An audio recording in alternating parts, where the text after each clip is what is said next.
Neci Apartment here of What She Creating Enterprises, and today I will be showing you how to insert and remove the light bulb of the Kenmore 385.12916890 sewing machine. So let's get started.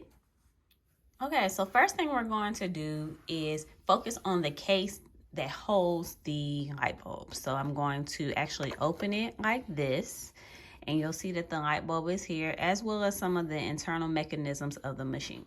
Changing the light bulb occurs all of the time, especially if you keep your light on when you're not using your machine. So one quick tip is to always cut your machine light off, or cut your machine off when you are in the middle of pinning or ironing or something like that, so you can save the light bulb. But either way, let's go.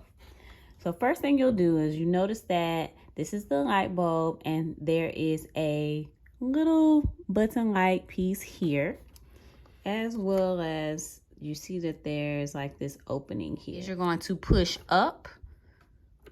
it up and turn it to the left.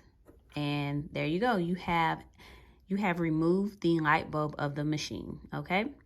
Now, this light bulb says it is a 120 volt, 15 watt light bulb. So if you check the descriptions, I'll give you more information about how to order a light bulb for this particular machine. But when you have your new light bulb, all you're going to do is match up this little hole or ring here in the slot. So you match it up, you push it all the way up until you can't push it anymore, and then you turn it to the right.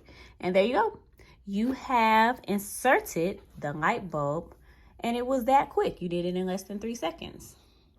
So we close the door here, and thank you for watching this tutorial.